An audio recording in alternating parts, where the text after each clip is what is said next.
Assalamualaikum. Alhamdulillah kafa wa salatu ala ibadihi alladhina istafa amma ba'd. A'udzu billahi minasy syaithanir rajim. Bismillahirrahmanirrahim. Kullu man 'alaiha fan wa yabqa wajhu rabbika dzul jalali wal ikram. وقال الله تعالى يومئذ تعرضون لا تخفى منكم خافية صدق الله العظيم। সম্মানিত শিক্ষক মণ্ডলী এবং আঞ্জুমানের সভাপতি সাহেব ও ছাত্রবৃন্দ ভাইরা এবং দূর দূরান্ত থেকে আগত মেহমান সকলকে জানাই আমার আন্তরিক শুভেচ্ছা ও ভালোবাসা।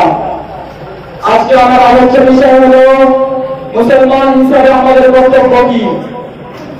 আল্লাহ তাআলা পবিত্র কোরআন শরীফের মধ্যে ঘোষণা করেছেন কুল্লু মান আলাইহা ফান ওয়া ইয়াবকা ওয়াজহু রাব্বিকা যুল জালালি ওয়াল ইকরাম। জমিনের মধ্যে যা কিছু আছে সব ধ্বংস হয়ে যাবে, শুধু থাকবে মহান রব্বুল আলামিনের রাজত্ব। প্রিয় ভাই, এই পৃথিবীতে মহান রব্বুল আলামিন আমাদেরকে পাঠিয়েছেন তার বান্দা হিসেবে। এই জন্য আমাদের কর্তব্য হলো সমগ্র সৃষ্টিকর্তা মহান আল্লাহ তাআলার প্রশংসা করা, আল্লাহ তাআলার আদেশ নিষেধগুলোকে মেনে চলা, আল্লাহ তাআলার আমাদেরকে পৌঁছে দেওয়া, এই উদ্দেশ্যে আমাদেরকে সৃষ্টি করা হয়েছে। কিন্তু আমাদের ব্যর্থতা দেখা হলো যে তার কথা আমরা ভুলে যাই। আজ আমরা দুনিয়ার কাজে এতটা মশগুল যে আল্লাহ তাআলার প্রশংসা করেছে নিজেদের মান মর্যাদা বৃদ্ধিতে ব্যস্ত।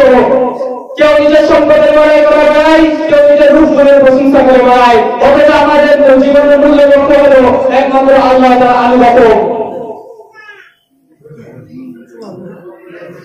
আল্লাহ তাআলা আমাদের প্রত্যেকটা কৃতকর্মের হিসাব রাখছেন একটি একটি করে, তাকে ফাঁকি দেওয়া সম্ভব নয়।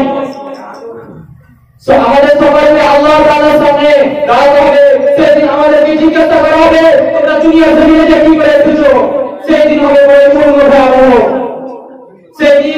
সেই দিন এমন অসহায় দিন হবে যে মা তার সন্তানকে ফেলে নিজে বাঁচতে চাইবে, মা বলবে আল্লাহ আমাকে রক্ষা করো, কিন্তু পুত্রকে ভুলে যাবে, সবাই একাই থাকবে, অসহায় থাকবে, নিজের মুক্তির চিন্তায় ব্যাপক থাকবে। মা তার সন্তানকে ফেলে দিয়ে স্বামী স্ত্রীকে চিনবে না, স্ত্রী স্বামীকে চিনবে না, ভাই বোন আত্মীয় বন্ধু কেউ কারোর কাছে আসবে না, শুধু নিজের আমল ছাড়া। আল্লাহ তাআলা পবিত্র কোরআন শরীফের মধ্যে ঘোষণা করেছেন ইন্না ইয়াউমাল ফাসলি কানা মিকাতা, নিশ্চয় নির্ধারিত রয়েছে কিয়ামতের দিন। অপরদিকে আল্লাহ তাআলা বলেছেন ইয়াকুলুল ইনসানু আইনাল মাফার কাল্লা লা ওয়াজার, ইয়াকুলুল ইনসানু ইয়াওমাইযিন আইনাল মাফার কাল্লা লা ওয়াজার। সেদিন মানুষ বলবে, সেদিন মানুষ বেজারি হয়ে পড়বে যে পালানোর জায়গা কোথায়, সেদিন মানুষ বলতে থাকবে যে পালানোর জায়গা কোথায়। আল্লাহ তাআলা অপরদিকে বলেন ইয়াউমাইযিন তুরাদুনা লা তাখফা মিনকুম খাফিয়া।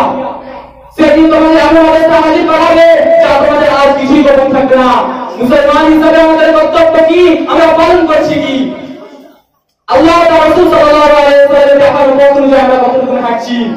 রাসূল সাল্লাল্লাহু আলাইহি ওয়াসাল্লাম আমাদেরকে বারবার সতর্ক দিয়েছেন যে আমরা আল্লাহ তাআলার আবাদত নয়, আল্লাহ তাআলার উপরকে ভয় করি, আমরা পাপ কাজ থেকে নিজেকে বাঁচিয়ে জান্নাতের পথে চলি। অথচ আল্লাহ তাআলা যে অন্যায় কাজ থেকে আমাদের বিরত থাকতে বলেছে, সেই কাজ থেকে আমরা মুক্তের জন্য বিরত হই না। জান্নাতের কথা ভাবি না, জাহান্নামের কথা ভাবি না, কবরের মাঝে মৃত্যুর কথা ভাবি না, কবরের আযাবের কথা ভাবি না, কবরের একাকীর কথা ভাবি না, হাসরের দিনের ভয়াবহতার কথা ভাবি না, হাসরের দিনে আমার হাতে আমার জান্নাতে থাকবে না জান্নাতে থাকবে সেই কথা আমরা ভাবি না। যখন আল্লাহ রাব্বুল ইজ্জত বলেন ওয়াত্তাকুল্লাহা আইয়ুহাল মুজরিমুন, এই অপরাধী সম্প্রদায় তোমরা বিরত হয়ে যাও, সেদিন আমরা কোন পথে থাকবো? সত্যকের কাতারে নাকি অপরাধীদের কাতারে?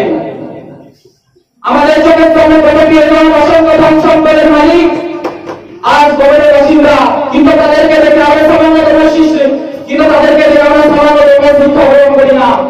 অথচ সেদিন একটি দিনের কাজের জন্য মানুষের অসহায়তার কোনো সীমা থাকবে না।